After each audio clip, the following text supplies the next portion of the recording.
அத்தியாயம் 42. போட்டி தொடங்கிவிட்டது. மறுநாள் காலை கபிலன் சீக்கிரம் எழுந்து நைனுடன் வகுப்புக்குச் சென்றார். சில மணிநேர வழக்கமான விரிவுரைகளுக்குப் பிறகு அவர் நேராக பயிற்சி மைதானத்திற்குச் செல்வதற்கு முன்பு குளிப்பதற்காக விடுதிக்குத் திரும்பினார். பயிற்சி அல்லது விரிவுரைகளில் கலந்து கொள்வதைத் தவிர வேறு எந்த விஷயத்திற்கும் அவருக்கு நேரமில்லாததால் அவரது தற்போதைய அட்டவணை பைத்தியக்காரத்தனமாக இருந்தது. முதலாம் ஆண்டு மாணவர்களுக்கான பயிற்சி பயிற்றுவிப்பாளர் பேராசிரியர் வித்தகன் கபிலன் மிகவும் கடினமாக உழைப்பதையும் நம்ப முடியாத முன்னேற்றங்களைக் காண்பிப்பதையும் கண்டு மிகவும் ஈர்க்கப்பட்டார். கபிலன் ஒருபோதும் கேட்கவில்லை என்றாலும் பேராசிரியர் வித்தகன் அவர் செய்யும் தவறுகளைப் பற்றி சில இடங்களில் அவருக்குச் சுட்டிக்காட்டுவார். ஏனெனில் பேராசிரியர் வித்தகன் கபிலனை எவ்வளவு அதிகமாக கவனிக்கிறாரோ அவ்வளவு அதிகமாக அவரது திறமை தரவரிசையில் மட்டுமே இருப்பது பரிதாபம் என்று அவர் உணர்ந்தார். போட்டிக்கான நேரம் நெருங்கி வந்ததால் பார்த்திபன் மற்றும் அவரது குழுவினர் உட்பட முதலாம் ஆண்டு மாணவர்கள் அனைவரும் வழக்கத்தை விட கடினமாக உழைத்தனர். ஆனால் கபிலன் எப்போதும் இரவு வெகுநேரம் வரை பயிற்சி செய்வார். முழு பயிற்சி மைதானமும் காலியாக இருக்கும். அவர் சோர்வடைந்து உடலில் எந்த வலிமையும் இல்லாத பிறகுதான் அவர் தனது தங்குமிடத்தை நோக்கி தடுமாறிச் செல்வார். கபிலனின் பயிற்சியின் காரணமாக நைனும் பைத்தியக்காரத்தனமாக பயிற்சி செய்யத் தொடங்கினார். ஆனால் அவர் எவ்வளவு முயற்சித்தாலும் கபிலனை விட முன்னதாகவே பயிற்சி மைதானத்தை விட்டு வெளியேறிவிடுவார். முதலில் நைனும் மற்றவர்களும் கபிலன் முடிக்கும் வரை காத்திருந்தனர். ஆனால் மறுநாள் கபிலன் அவர்களின் ஓய்வு நேரத்தை வீணாக்க விரும்பாததால் அவர்களை தடுத்தார். பியாவுடன் தொடர்பு கொண்ட பிறகு அவர்கள் ஒருவருக்கொருவர் பிணைக்கப்பட்டிருந்ததால் டெலிபதி மூலமாகவும் அவளுடன் பேச முடியும் என்பதை கபிலன் கண்டறிந்தார். முதலில் பியாவுடன் டெலிபதி மூலம் பேசுவது கடினமாக இருந்தது. ஆனால் சில முறை முயற்சித்த பிறகு கபிலன் அதன் சாராம்சத்தை புரிந்து கொண்டார். மேலும் இந்த நேரத்தில் பியாவின் காரணமாக பவானியும் கபிலனுடன் சாதாரணமாக பேசத் தொடங்கினாள். அவள் அவ்வப்போது அவனை புறக்கணிப்பாள். ஆனால் முன்பை விட இது மிகவும் சிறப்பாக இருந்தது. இத்தனைக்கும் பேராசிரியர் அருந்ததி கபிலனை கண்காணித்து வந்தார். அவரால் அவருக்கு நேரடியாக உதவ முடியவில்லை. ஆனால் அவர் இரகசியமாக துணை முதல்வர் ஜார்ஜிடம் வாழ்க்கையின் அமுதத்தை தேடச் சொன்னார். இப்படியே ஒரு வாரம் கடந்துவிட்டது. கபிலன் தனது பயிற்சியில் நல்ல முன்னேற்றம் அடைய முடிந்தது. அவரது புள்ளி விவரங்களும் முன்பை விட நிறைய மேம்பட்டுள்ளன.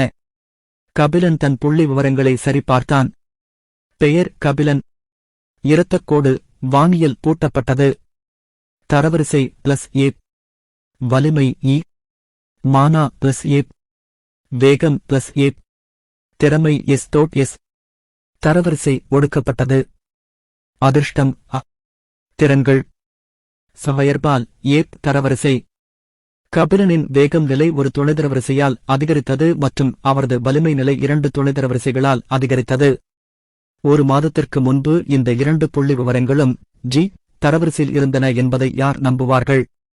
கடந்த வாரம் முழுவதும் கபிலனின் அட்டவணை வகுப்புகளில் கலந்து கொள்வது, பயிற்சி பெறுவது, சாப்பிடுவது மற்றும் மீண்டும் பயிற்சி பெறுவது என்பதால் இவை அனைத்தும் சாத்தியமானது. அவர் தினமும் 1 முதல் 2 வரை மணி நேரம் மட்டுமே ஓய்வெடுக்க பயன்படுத்தினார். ஆனால் கபிலனின் உடல் இவ்வளவு தீவிரமான பயிற்சியை சமாளிக்க முடிந்தது என்பது அவரை ஆச்சரியப்படுத்தியது. இப்போது கபிலன் கிட்டத்தட்ட ஒரு திருப்புமுனையின் விளிம்பில் இருந்தார். அவரை பொறுத்தவரை அரை மாதத்தில் அவர் தரவரிசைக்கு முன்னேறுவார். அனைவரும் பயிற்சி செய்து கடினமாக உழைத்துக் கொண்டிருந்த போது இறுதியாக போட்டிக்கான நாள் வந்தது. முதலாம் ஆண்டு மாணவர்களுக்கான போட்டி அகாடமி மண்டபத்திற்குள் நடைபெற்றது. அதனால்தான் அதிகாலையில் முதலாம் ஆண்டு மாணவர்கள் அனைவரும் மண்டபத்தை நோக்கிச் செல்வது காணப்பட்டது. கபிலனும் நைனும் முதலாம் ஆண்டு மாணவர்கள் சிலரின் பின்னால் நடந்து சென்று கொண்டிருந்த போது யாரோ பின்னால் இருந்து அவர்களின் பெயரை அழைத்தனர். அது பார்த்திபன். வழக்கம் போல அவர் ரேகன், பவானி மற்றும் மதனாவுடன் நடந்து கொண்டிருந்தார். அவர்கள் தோன்றிய தருணத்தில் அவர்களின் அழகான தோற்றம் காரணமாக அருகிலுள்ள அனைவரின் கண்களும் அவர்கள் மீது பதிந்தன. முதலில் பார்த்திபன் மற்றும் பிறருடன் பழகியதால் கபிலன் அனைவரின் கவனத்தையும் ஈர்ப்பதில் கொஞ்சம் சங்கடமாக இருந்தார். ஆனால் சிறிது நேரத்திற்குப் பிறகு அவர் தன்னை பார்த்துக் கொண்டிருந்த சில கண்களை புறக்கணிக்கத் தொடங்கினார். ஒருவரையொருவர் வாழ்த்திக் கொண்ட பிறகு அவர்கள் அரட்டையடிக்கவும் ஒன்றாக நடக்கவும் தொடங்கினர். கபிலனின் தலையின் மேல் அமர்ந்திருந்த பியா, மதனாவும் பவானியும் பார்த்ததும் பறக்க ஆரம்பித்து பின்னர் மதனாவின் தோள்பட்டையின் மேல் அமர்ந்தாள். கபிலன் பியாவை குறுகிய கண்களால் பார்த்தாள். ஏதோ காரணத்தினால் பியாவுக்கு மதனாவை பிடித்திருந்தது போல் தெரிகிறது. இன்று காலை உங்களுக்கு அன்புடனும் அக்கறையுடனும் உணவளித்த நபரை ஒரு அழகியிடமிருந்து சில பாசங்களை பெறுவதற்காக நீங்கள் காட்டிக் கொடுத்தீர்களா? பியா தன் தலைக்குள் ஒரு புகார் நிறைந்த குரலை கேட்டு சிரித்தாள். பின்னர் அவள் பெரிய நீலக் கண்களை மதனாவை நோக்கி திருப்பி கபிலனை முற்றிலுமாக புறக்கணித்தாள். விரைவில் அவர்கள் அகாடமி மண்டபத்தை அடைந்தனர். நூற்றுக்கணக்கான பார்வையாளர் இருக்கைகளால் சூழப்பட்ட மண்டபத்தின் நடுவில் 20 வெவ்வேறு சிறிய மேடைகள் அமைக்கப்பட்டன. ஆனால் 2ஆம் ஆண்டு மாணவர்கள் தங்கள் சொந்த போட்டியில் மும்முரமாக இருந்ததாலும் 3ஆம் ஆண்டு மாணவர்களில் 80% பேர் மிஷன்களை செய்து கொண்டிருந்ததாலும் ஒரு சில பார்வையாளர் இருக்கைகளை மட்டுமே 1ஆம் ஆண்டு மாணவர்களும் சில 3ஆம் ஆண்டு மாணவர்களும் ஆக்கிரமித்தனர். மெதுவாக ஆனால் நிச்சயமாக அனைத்து 1ஆம் ஆண்டு மாணவர்களும் மண்டபத்திற்குள் தோன்றி காலியாக இருந்த பார்வையாளர் இருக்கைகளில் அமர்ந்தனர். போட்டியை மேற்பார்வையிடும் பொறுப்பு ராஜவர்மனுக்கு இருந்தது. பேராசிரியர் வித்தகன் மற்றும் 2 பேராசிரியர்கள் நடுவர்களாக செயல்பட்டனர். பேராசிரியர் வித்தகன் நடந்து வந்து மண்டபத்தின் நடுவில் நின்றார். இதனால் அனைத்து மாணவர்களும் தங்கள் உரையாடல்களை நிறுத்தினர். அனைவருக்கும் வணக்கம். நீங்கள் அனைவரும் போட்டிக்காக கடுமையாக உழைத்து வருகிறீர்கள் என்று நம்புகிறேன். ஏனென்றால் 1ஆம் ஆண்டு மாணவர்களில் வாய்ப்பு கோபுரத்தின் 7 இடங்களை யார் பிடிப்பார்கள் என்பதை முடிவுகள் தீர்மானிக்கும். பேராசிரியர் வித்தகனின் தெளிவான மற்றும் உரத்த குரல் மண்டபத்திற்குள் எதிரொலித்தது. இந்த போட்டி 5 நாட்கள் நீடிக்கும். அதனால் அடுத்த 5 நாட்களுக்கு எந்த வகுப்பும் அல்லது பயிற்சியும் நடத்தப்படாது. போட்டியின் அனைத்து சுற்றுகளும் 1க்கு 1 என்ற போர்க்களமாக இருக்கும். மொத்தம் 200 மாணவர்கள் பங்கேற்கிறார்கள். அதனால்தான் இன்று முதல் சுற்றை முடிக்க முயற்சிப்போம். பின்னர் பேராசிரியர் வித்தகன் மண்டபத்திற்குள் 20 மேடைகள் இருந்ததால் ஒரே நேரத்தில் 20 போர்கள் நடத்தப்படும் என்று எல்லோரிடமும் கூறி 40 வெவ்வேறு மாணவர்களை மேடைக்கு அழைத்தார். அழைக்கப்பட்ட மாணவர்கள் தங்கள் இருக்கைகளில் இருந்து எழுந்து மேடைகளை நோக்கி நடந்து பேராசிரியர் வித்தகனின் அறிவுறுத்தல்களுக்காக காத்திருந்தனர். இது வாழ்வா சாவா சண்டை இல்லை. அதனால் எதிராளியின் தாக்குதலை சமாளிக்க முடியாது என்று தோன்றினால் விட்டுவிட மறக்காதீர்கள். உங்கள் எதிராளி எதிர்த்து போராடும் நிலையில் இல்லை என்றால் நீங்கள் தொடர்ந்து தாக்க அனுமதிக்கப்பட மாட்டீர்கள். பங்கேற்பாளர்களில் ஒருவர் தோல்வியை ஒப்புக்கொண்ட பிறகு மற்ற பங்கேற்பாளர் தாக்க அனுமதிக்கப்பட மாட்டார். விதிகளை உரக்கச் சொன்ன பிறகு பேராசிரியர் வித்தகன் சண்டையை தொடங்குவதற்கான சமிக்ஞையை கொடுத்தார். போட்டியின் முதல் சுற்று அதிகாரப்பூர்வமாக தொடங்கியது. மேடையில் சண்டையிடும் மாணவர்களின் முதல் தொகுதியில் பார்த்திபன், பவானி மற்றும் நைன் ஆகியோரும் இருந்தனர். ஆனால் பார்த்திபனின் போராட்டம் சில வினாடிகள் மட்டுமே நீடித்தது. பின்னர் அவர் வெற்றி பெற்று தனது இருக்கைக்கு திரும்பினார். நைன் மற்றும் பவானியும் தங்கள் இருக்கைகளுக்கு திரும்புவதற்கு முன்பு தங்கள் போர்களை எளிதாக வென்றுவிட்டனர். முதல் தொகுதிக்குப் பிறகு மேலும் 2 தொகுதி மாணவர்கள் மேடைக்கு அழைக்கப்பட்டனர். 4வது தொகுப்பில் ரேகன் மற்றும் மதனாவின் பெயர் அழைக்கப்பட்டது. இருவரும் தங்கள் எதிரிகளை எளிதாக தோற்கடித்தனர். கடைசி தொகுதி மாணவர்களுடன் கபிலனின் பெயர் அழைக்கப்பட்டது. அகாடமியில் நுழைந்த பிறகு அவர் பார்த்திபன், நைன் மற்றும் ரேகன் தவிர வேறு யாருடனும் சண்டையிட்டதில்லை. அதனால்தான் கபிலன் வரவிருக்கும் சண்டையை ஆவலுடன் எதிர்பார்த்துக் கொண்டிருந்தார். ஆனால் அவரது எதிர்பார்ப்புகளுக்கு மாறாக அவரது எதிராளி மிகவும் பலவீனமானவர். அவர் அவரை மிக எளிதாக அரை நிமிடத்தில் தோற்கடித்தார். மேலும் கபிலன், நைன் மற்றும் மற்றவர்கள் ஒருவருக்கொருவர் எதிராக அழைக்கப்படாததால் முதல் 10 மாணவர்களை ஒருவருக்கொருவர் எதிராக பொருத்தாமல் பேராசிரியர்கள் உறுதி செய்ததாக தெரிகிறது. முதல் சுற்றுக்குப் பிறகு 100 மாணவர்கள் 2வது சுற்றுக்கு வந்தனர். முதல் சுற்றின் முடிவில் பேராசிரியர் வித்தகன் அனைவரையும் அன்றைய தினம் ஓய்வெடுக்கவும் நாளை காலை நடைபெறும் 2வது சுற்றுக்கு தயாராகவும் கூறினார். அத்தியாயம் 43 தேர்வு செயல்முறை. மறுநாள் அதிகாலையில் நேற்று போலவே எல்லா 1ஆம் ஆண்டு மாணவர்களும் மண்டபத்தை நோக்கிச் சென்றனர். 2வது சுற்றுக்காக அனைவரும் ஆவலுடன் காத்திருந்தனர். அனைவரும் வந்து அமர்ந்த பிறகு பேராசிரியர் வித்தகன் நடந்து வந்து மண்டபத்தின் நடுவில் நின்றார். முதல் சுற்றில் வெற்றி பெற்று 100 மாணவர்களை பார்த்துவிட்டு மேலும் காத்திருக்காமல் மேடையில் பல்வேறு மாணவர்களை அழைக்கத் தொடங்கினார்.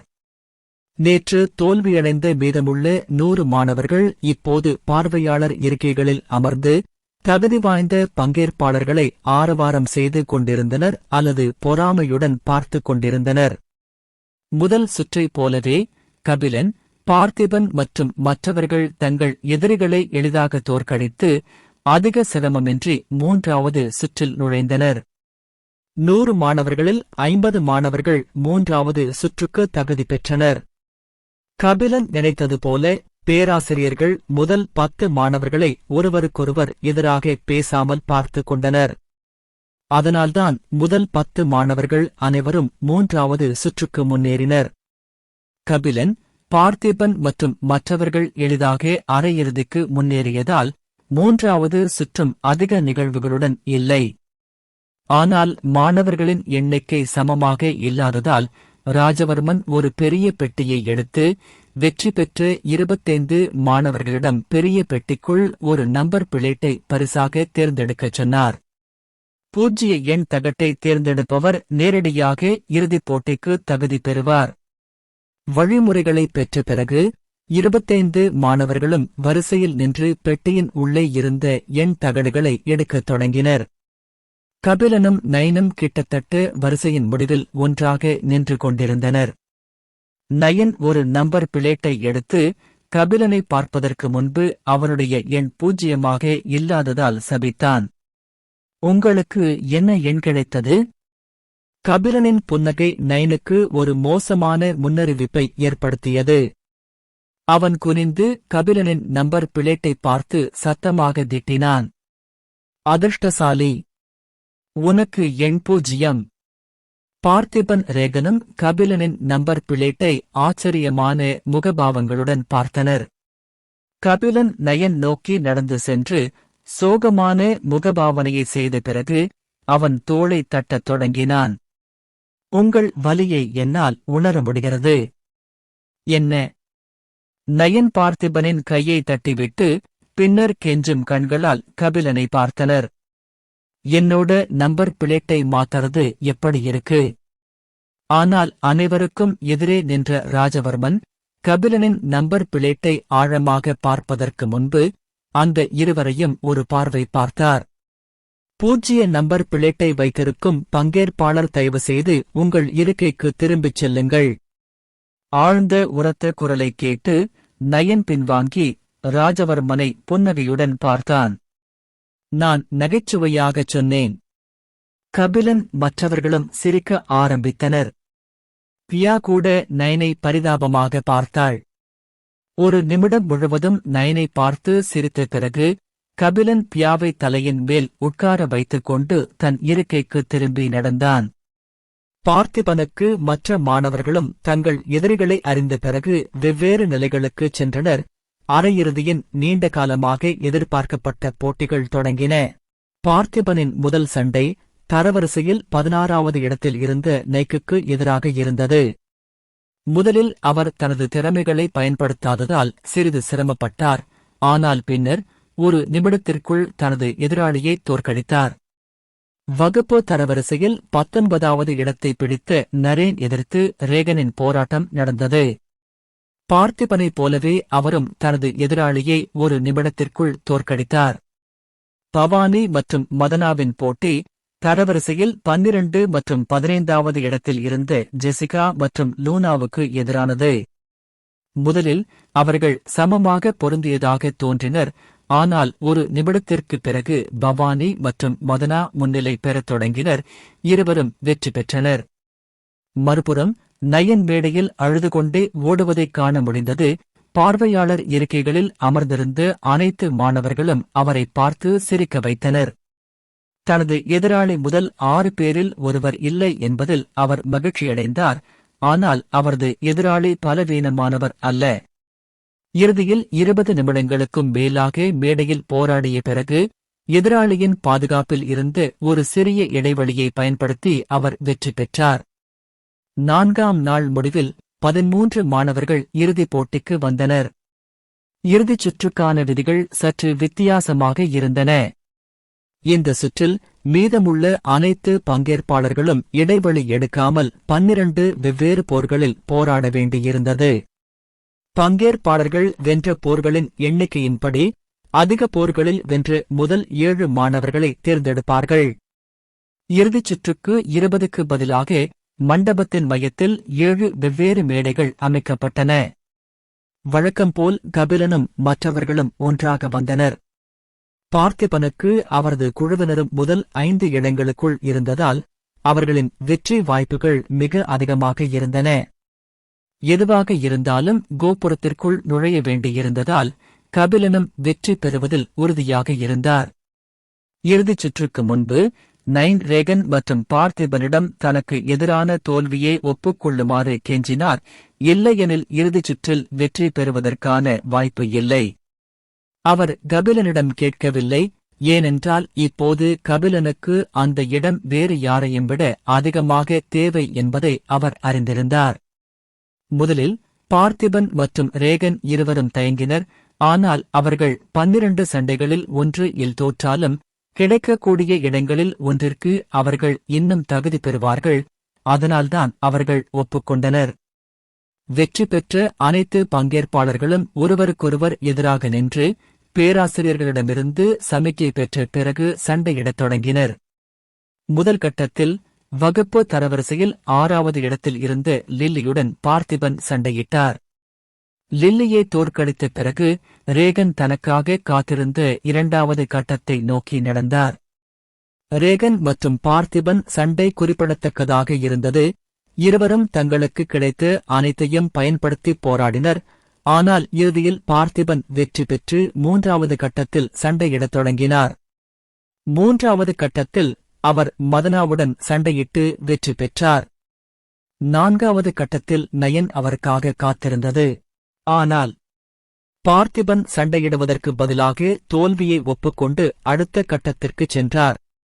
பார்த்திபன் தோல்வியை ஒப்புக்கொண்ட பிறகு நயன் சந்தோஷத்தின் உச்சத்தில் இருந்தனர். பின்னர் அவர் ரேகன் இருந்த மேடையில் நடந்து சென்றார். ரேகனும் தோல்வியை ஒப்புக்கொண்டார். அவர்களின் போரை நடுவர் கண்களால் பார்த்தார். ஆனால் இறுதியில் பங்கேற்பாளர்கள் ஒருவருக்கொருவர் உதவக்கூடாது என்று எந்த விதிகளும் இல்லை. இந்த குழந்தைகளே விதிகளுக்குள் இருக்கும் ஓட்டைகளை பயன்படுத்திக் கொள்கிறார்கள். நடுவர் பெருமூச்சு விட்டுவிட்டு நயனை வெற்றியாளராக அறிவித்து அடுத்த கட்டத்திற்கு செல்லும்படி கேட்டார். ஆனால் அடுத்த போட்டி நயனுக்கு அவ்வளவு சுலபமாக இல்லை. ஏனென்றால் நயன் மேடையில் கால் வைத்தவுடன் ஏதோ காரணத்தால் தாக்கிய லில்லி அவரை கிட்டத்தட்ட அடித்து தோற்கடித்துவிட்டார். நடுவர் நயனை ஏளனத்தால் நிறைந்த கண்களுடன் பார்த்தார். தம்பி, உனக்கு அடி வாங்கணும்னு விதிக்கப்பட்டிருந்தேன். என் முன்னாடியே ஏமாற்ற பார்க்கிறாயா? அதற்கு வாய்ப்பே இல்லை ராஜாஹு. லில்லிக்கு கட்டை விரலை உயர்த்தி காட்டிய நடுவரை நயன் வேதனையான முகபாவத்துடன் பார்த்தார். லில்லியை தோற்கடிக்க முடியாது என்று அவருக்கு தெரியும் என்பதால் அவர் தோல்வியை ஒப்புக்கொள்ளப் போகிறார். ஆனால் நடுவர் லில்லியை ஏமாற்றியதற்காக அவரை கொஞ்சம் தண்டிக்கச் சொன்னதாக தெரிகிறது. அவர் அழ விரும்பினார். ஆனால் கண்ணீர் வரவில்லை. ஏனென்றால் அவரது அடுத்த எதிரி பவானி. தனது விதியை ஏற்றுக்கொண்ட பிறகு கிழிந்த ஆடைகளுடன் நயன் அடுத்த கட்டத்திற்கு தன்னை இழுத்துக் கொண்டான். நயன், உன் உடம்ப திடப்படுத்திக் கொட. அவன் வெறுமனே மற்றொரு அடிக்கு தன்னைத்தானே தயார்படுத்திக் கொண்டான்.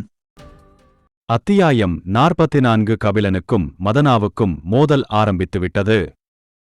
இதற்கிடையில் கபிலன் முதல் எதிரி ஜாக்சன் வகுப்பு தரவரிசையில் 5வது இடத்தில் இருந்தார்.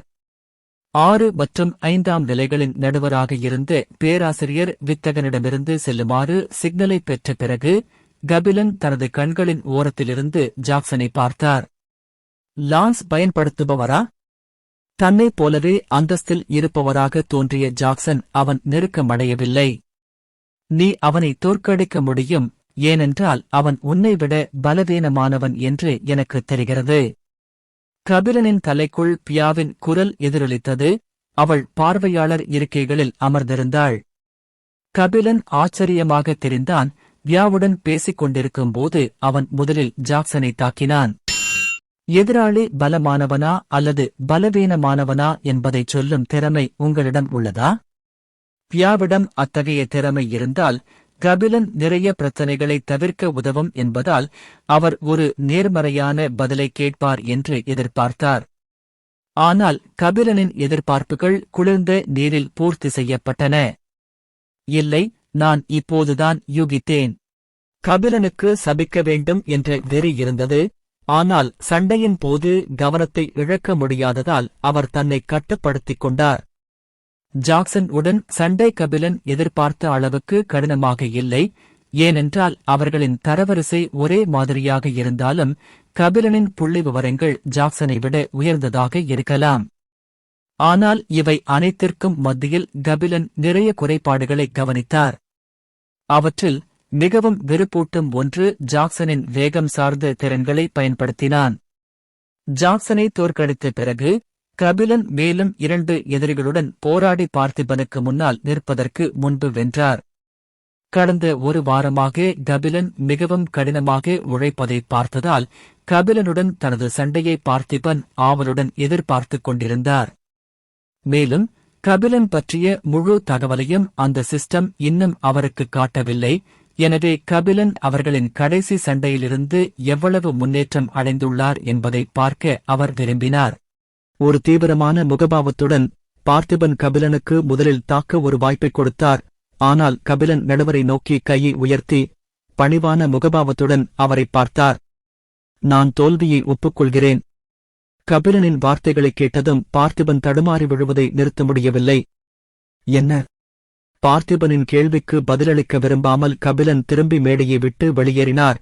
திகைத்துப் போன பார்த்திபனை பின்னால் விட்டுச் சென்றார். பியா தூரத்திலிருந்து கபிலனை பார்த்து ஏளனமாக பார்த்தாள். ஆனால் பதிலுக்கு ஒரு பார்வை கிடைத்தது. உண்மையில் கபிலன் பார்த்திபனுடன் சண்டையிட்டு அவனை தோற்கடிக்க முடியுமா என்று பார்க்கப் போகிறான். ஆனால் பார்த்திபனின் வாழ் வீச்சு மற்றும் பதவியில் அவன் திறமை அவனை விட உயர்ந்தது. பார்த்திபனை எதிர்த்துப் போராடினால் மட்டுமே தான் சோர்வடைவேன் என்பது அவருக்கு தெரியும். அதனால்தான் தோல்வியை ஒப்புக்கொள்வது சிறந்த தேர்வாக இருக்கும் என்று அவர் முடிவு செய்தார். பின்னர் கபிலன் அடுத்த கட்டமாக ஏறியபோது தனது நண்பரின் பரிதாபகரமான முகத்தை பார்த்தார். நயன், உன்னால ஜெயிக்க முடியுமா? இந்த கேள்வியை கேட்டதும் நயன் கபிலனை வெறுப்புடன் பார்க்கத் தொடங்கினான். கபிலனை பார்க்கக்கூடாமல் நயன் மேடையில் இருந்து குதித்தான். நான் தோல்வியை ஒப்புக்கொள்கிறேன். இந்த பிசாச்சுடன் நான் சண்டையிட்டால் என் மீதமுள்ள ஆடைகளை நீ கிழித்து விடுவாய் என்று எனக்கு தெரியும். நயன் புகார் செய்து கொண்டே வெளியேறினான். நடுவரையும் கபிலனை அவரை பார்த்து சிரித்தனர். கபிலனின் அடுத்த எதிரி மதனா. நடுவரிடமிருந்து செல்லுமாறு சமிக்ஞை பெற்ற பிறகு கபிலன் முதலில் தாக்கினார். ஏனென்றால் ஒரு மந்திரவாதியை தோற்கடிக்க விரும்பினால் அவர் இருவருக்கும் இடையிலான தூரத்தை குறைக்க வேண்டும் என்பது அவருக்கு தெரியும். மதனாவும் சும்மா நிற்கவில்லை. கபிலனின் தாக்குதலை தடுக்க அவசரமாக ஒரு கேடயத்தை உருவாக்கினாள். பின்னர் அவர்களுக்கிடையேன தூரத்தை அதிகரித்தாள். பின்னர் கபிலனின் வேகத்தை குறைக்க அவள் ஃப்ரீசிங் பேரியர் என்ற திறமையை பயன்படுத்தினாள். ஆனால் அவள் எதிர்பார்த்ததற்கு மாறாக அவரது தாக்குதலை தடுத்த பிறகு கபிலன் பின்வாங்கினான். மீண்டும் தாக்க அவருக்கு வாய்ப்பளிக்காமல் மதனா 10 தீப்பந்தங்களை ஒன்று திரட்டி கபிலனை நோக்கி வீசினார். கபிலன் அதில் சிலவற்றை தடுத்தார். மீதமுள்ளவற்றை எளிதாக தவிர்த்தார்.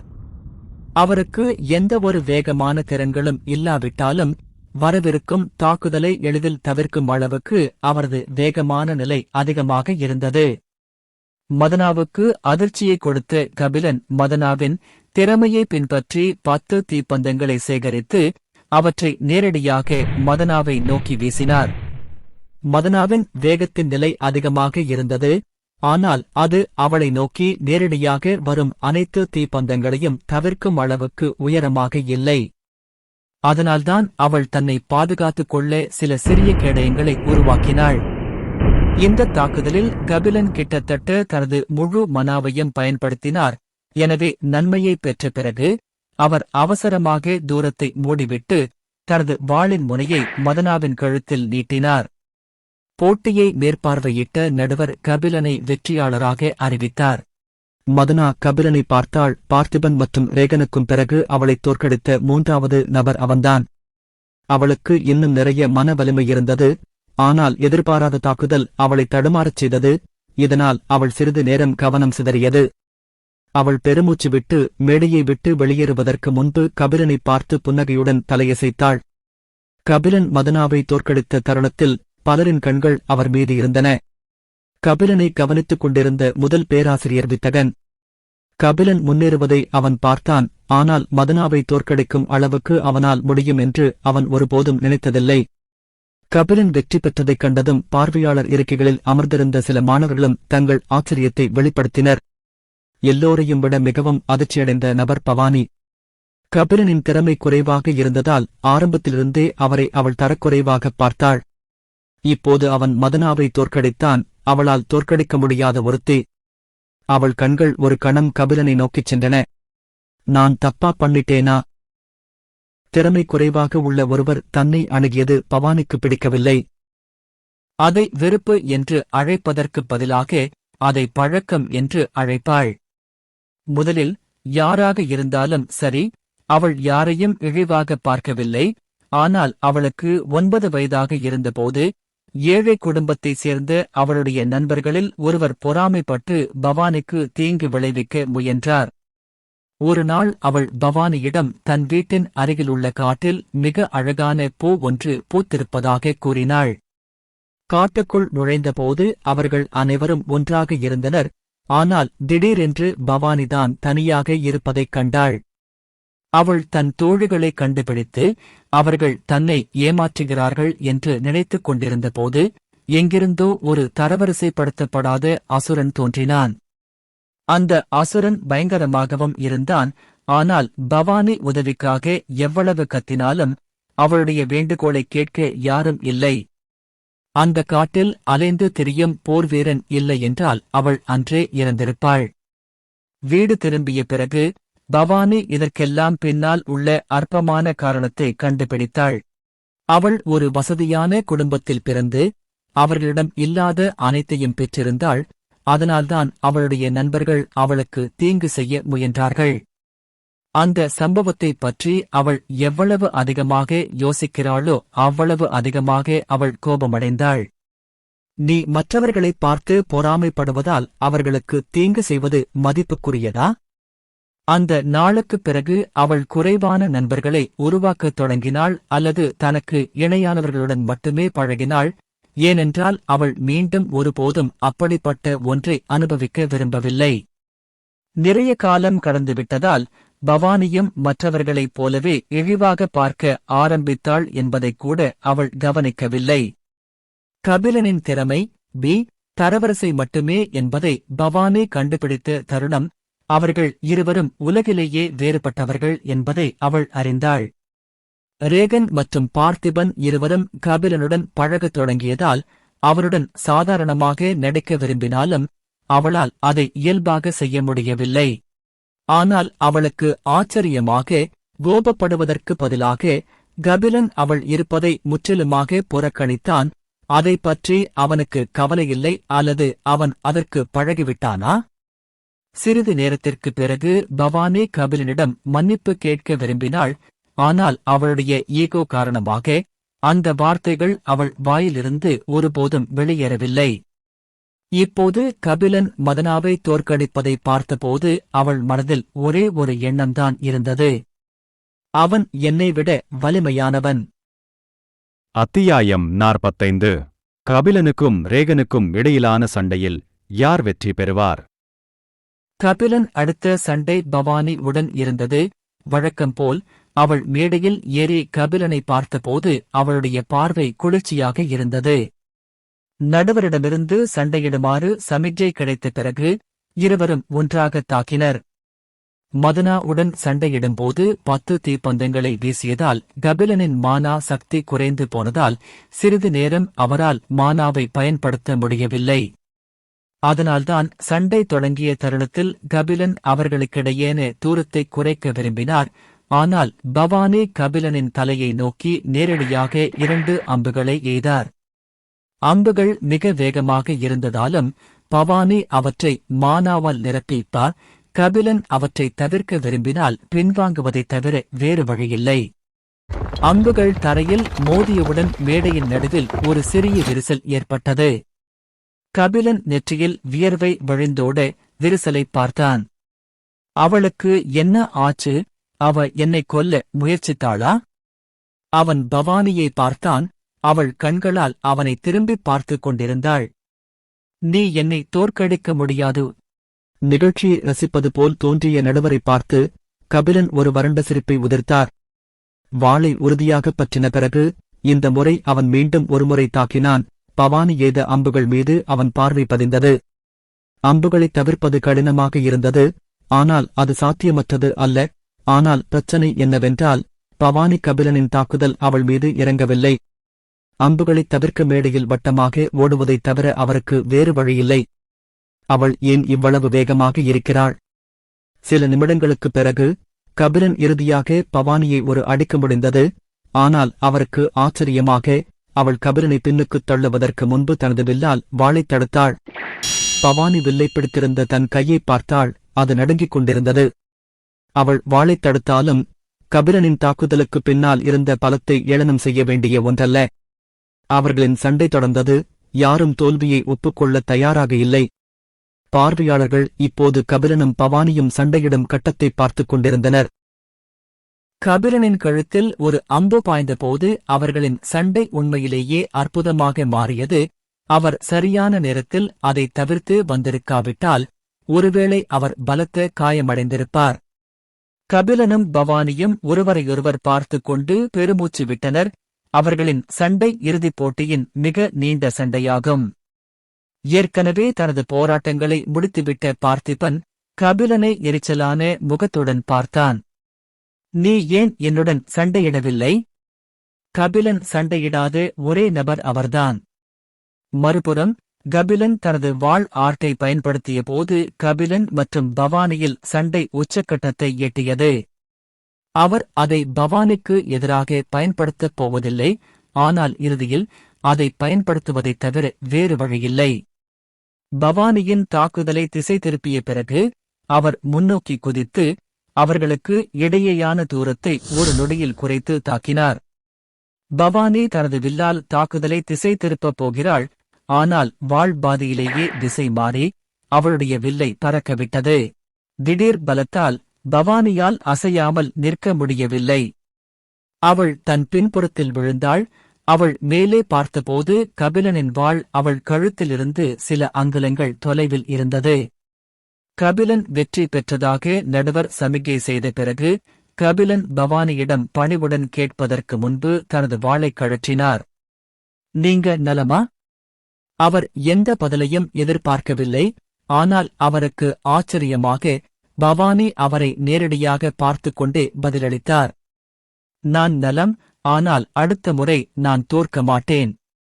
கபிலன் சிரித்துக் கொண்டே பவானி எழுந்து நிற்கும்படி தன் கையை அவளுக்கு கொடுத்து தன்னை முந்திக் கொண்டான். ஆனால் அவனுக்கு கிடைத்த ஒரே விஷயம் அவளுடைய பார்வை. உனக்கு பைத்தியமா? கபிலன் சங்கடமாக தன் கையை பின்னுக்கு எடுத்துக்கொண்டு மேடையில் ஏறும் அடுத்த நபரை பார்த்தான். எனது அடுத்த எதிரி யார்? இதற்கிடையில் பவானி தானாக எழுந்து மேடையை விட்டு வெளியேறினார். கபிலன் தனது அடுத்த எதிராளியை பார்த்த தருணத்தில் தோல்வியை ஒப்புக்கொள்ளும் உந்துதல் அவருக்கு ஏற்பட்டது. ஏனென்றால் இப்போதுதான் பவானியுடன் சண்டை அவரை சோர்வடையச் செய்தது. அவரது அடுத்த எதிராளி ரேகன் கபிலனை ஆச்சரியமான முகபாவத்துடன் பார்ப்பது போல் தோன்றியது. ரேகன் மட்டுமல்ல, மற்றவர்களும் கபிலன் தன்னை விட உயர்ந்த தரவரிசையில் இருந்த மாணவர்களுடன் பல சண்டைகளில் வெற்றி பெறுவதைப் பார்த்து வெவ்வேறு உணர்ச்சிகளை வெளிப்படுத்தினர். ரேகன் கபிலனுக்கு எதிரே நின்ற பிறகு நடுவர் சண்டையைத் தொடங்குவதற்கான சமிக்கையை கொடுத்தார். சண்டை தொடங்கிய தருணத்திலேயே ரேகன்தான் முன்னிலை வகித்தது தெளிவாகத் தெரிந்தது. கபிலன் சோர்வடைந்திருந்தார். ஆனால் முதல் சில மோதல்களுக்குப் பிறகு தனது சகிப்புத்தன்மையை காப்பாற்றிக் கொள்ள தனது அசைவுகளை குறைக்கத் தொடங்கினார். கபிலன் ரேகனின் சண்டை பாணியை அறிந்து கொள்வதற்கு முன்பே அவருடன் சண்டையிட்டதால் முதல் சில மோதல்களுக்குப் பிறகு அவர் தனது பாணிக்கு ஏற்றவாறு மாறிவிட்டார். விரைவில் இருவரும் சமமாக பொருந்துவது போல் தோன்றியது. ரேகனும் அதை பார்த்து கொண்டிருந்தவர்களுக்கும் அதிர்ச்சியாக இருந்தது. ரேகன் கடைசியாக கபிலனுடன் சண்டையிட்டு 2 வாரங்கள் கூட ஆகவில்லை. அப்படியானால் இவ்வளவு குறுகிய காலத்தில் அவரால் எப்படி இவ்வளவு முன்னேற முடிந்தது? கபிலனின் தாக்குதல்களை தடுப்பதில் தனக்கு எந்த சிரமமும் இல்லை என்று ரேகன் சொன்னால் அவர் பொய் சொல்வார். மிகவும் வெறுப்பூட்டும் ஒன்று கபிலன் ஆர்ட். கபிலனின் கலையில் தேர்ச்சி மேம்பட்டதாக தோன்றியது. ஏனெனில் இப்போது கபிலன் எலிமினேட் என்ற அசைவை பயன்படுத்தும் போதெல்லாம் ரேகன் சிரமப்படுகிறார். கடுமையான சண்டை நடந்து கொண்டிருப்பதைக் கண்ட பேராசிரியர் வித்தகன் தான் பொறுப்பில் இருந்த மேடையை விட்டு வெளியேறி கபிலனை பார்த்தார். அவன் தன்னந்தனியாக இவ்வளவு முன்னேறினான் என்று நினைக்கல்.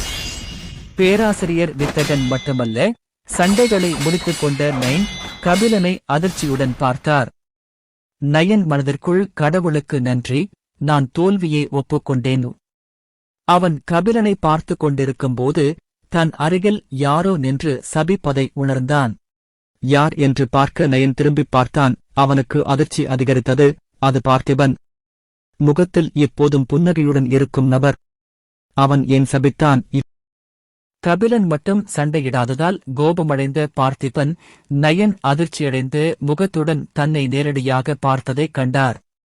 அவர் அவசரமாக தனது எரிச்சலான முகத்தை புன்னகையாக மாற்றினார்.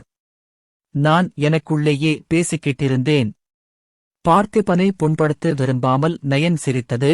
அவசரமாக தலையை ஆட்டியபடி வேறு பக்கம் பார்த்தான். நான் என் கிழிந்த உடைகளை மாற்றினேன்.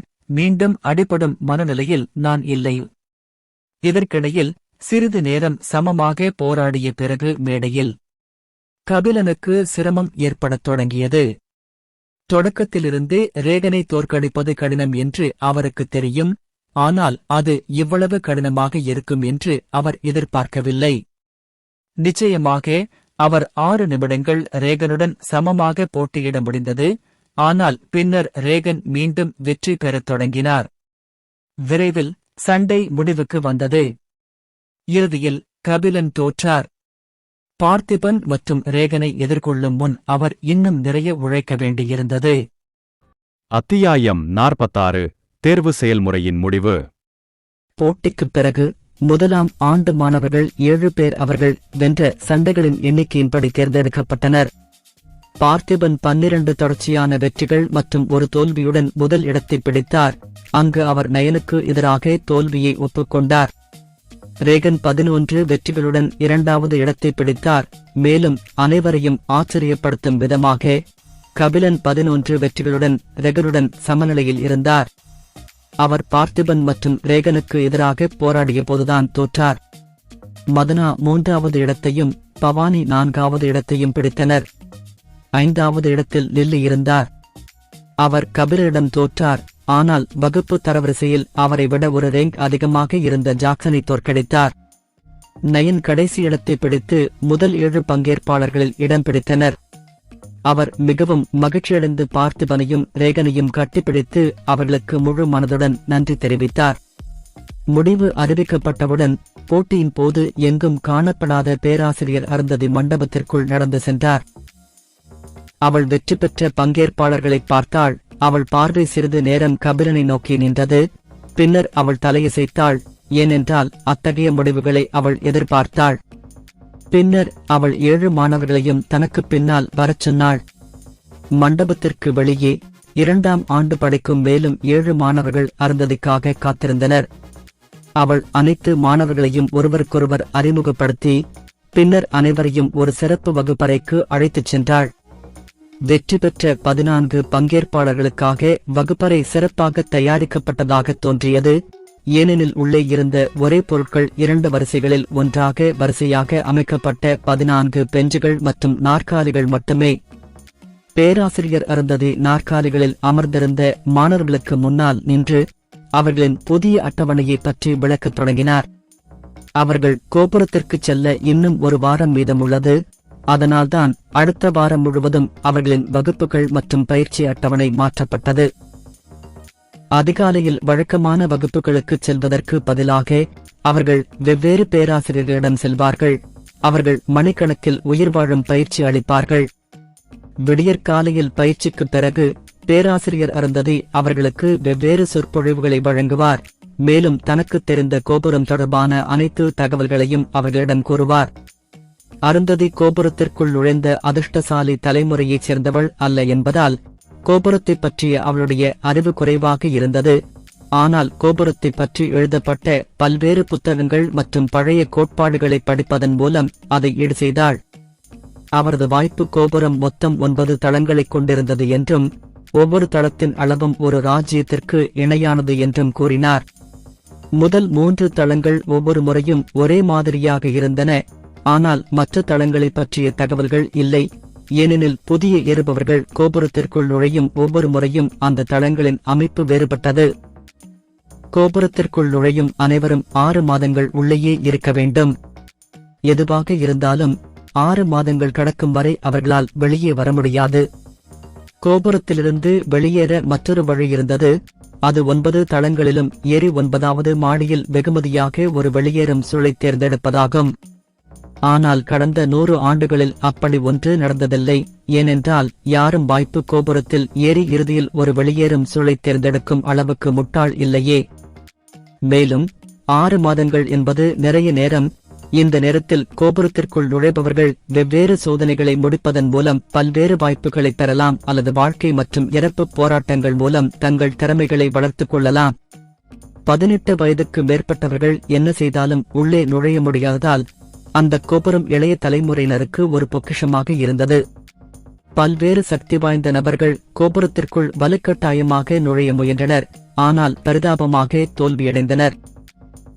கோபுரத்தைச் சுற்றி அமைக்கப்பட்டிருந்த கட்டுப்பாடுகள் காரணமாக அந்த உயர் பதவியில் இருந்தவர்களால் கூட உள்ளே நுழைய முடியவில்லை.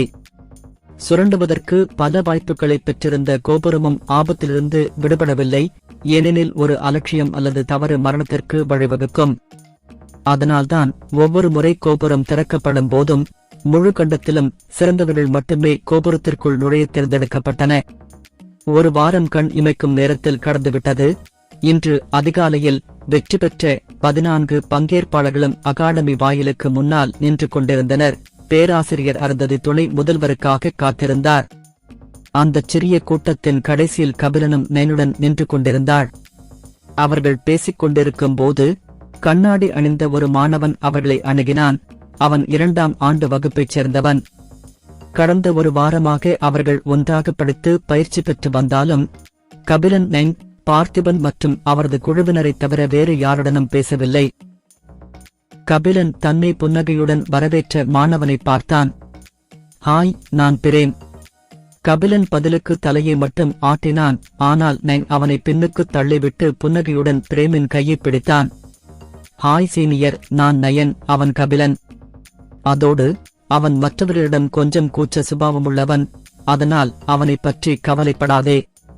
வெட்கமா யாரு? நானா? நைனின் முதுகை ஆழமாக பார்த்த கபிலனின் தலைக்குள் ஒரு கேள்விக்குறி தோன்றியது.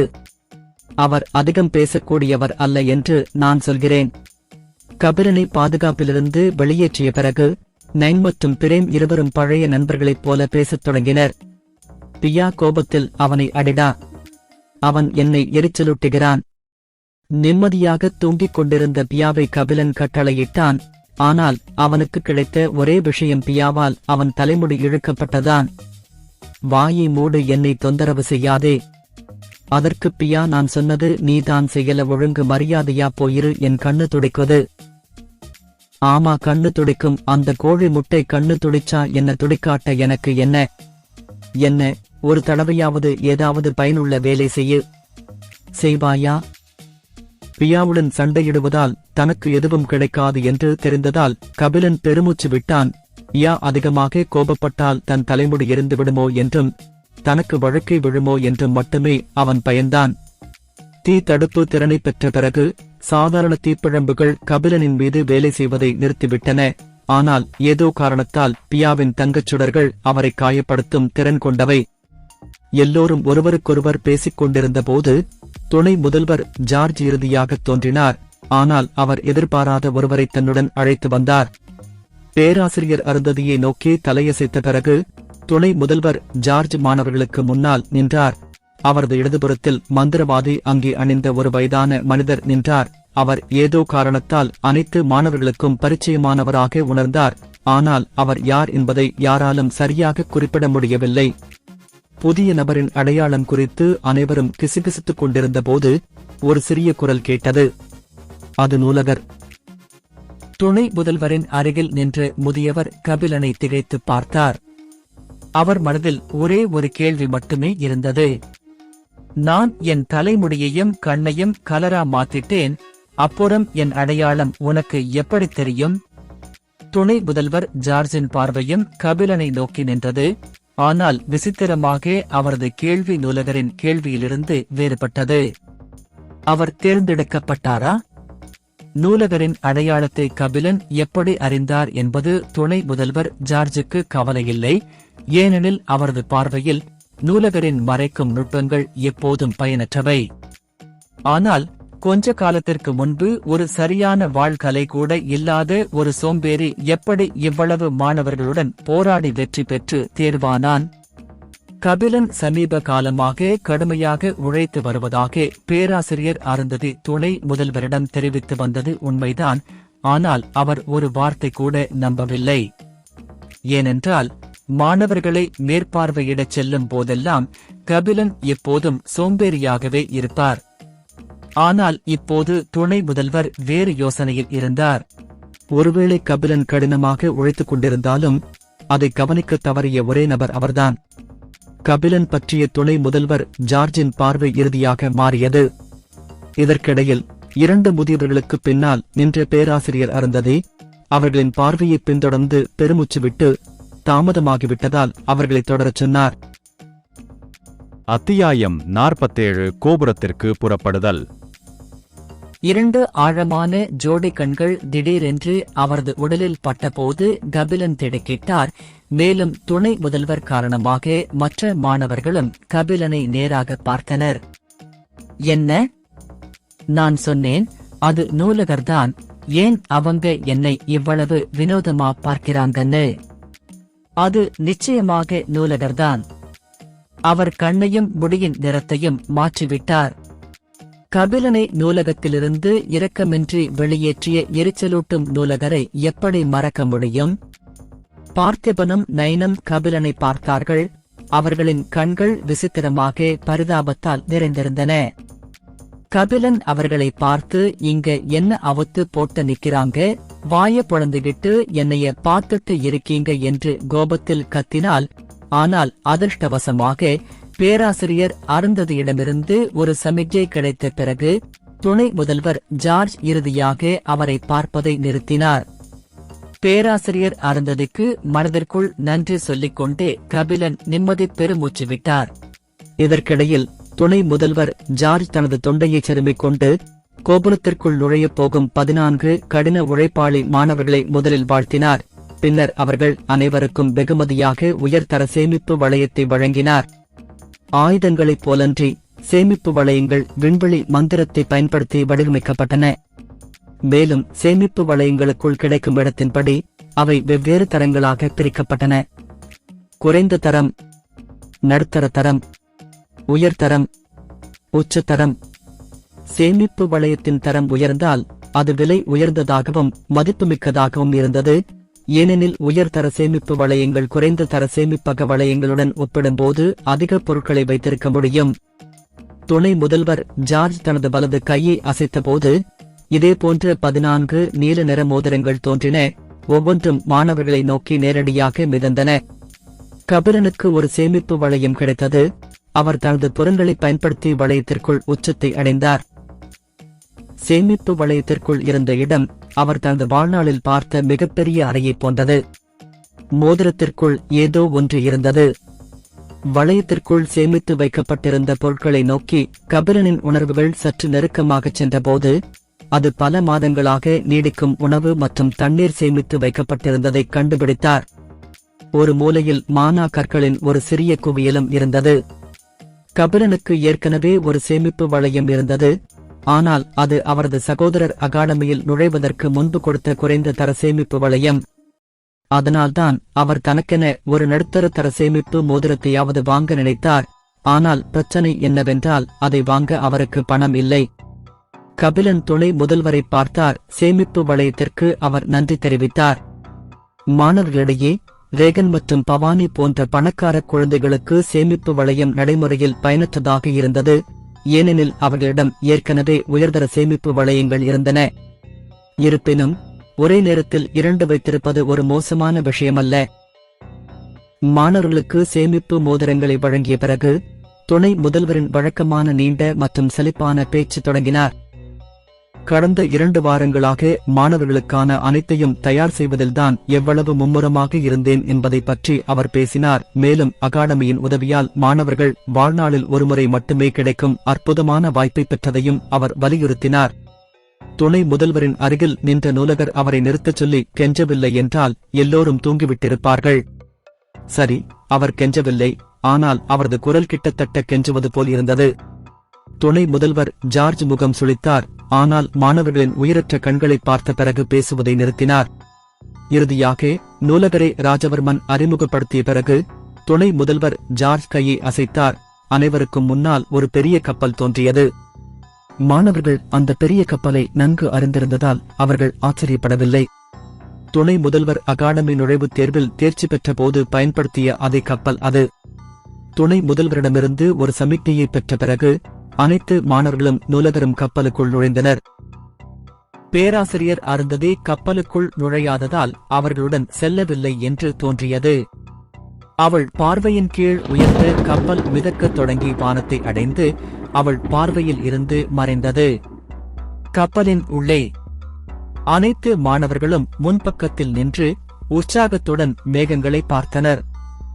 இந்த முறை கபிலன் தனியாக நிற்கவில்லை, நைன் மற்றும் ரெகனுடன் நின்றான். தனியாக நிற்க விரும்பினாலும் அவன் துணியவில்லை, ஏனென்றால் நூலகர் தொடர்ந்து அவன் முதுகை பார்த்துக் கொண்டிருந்தார்.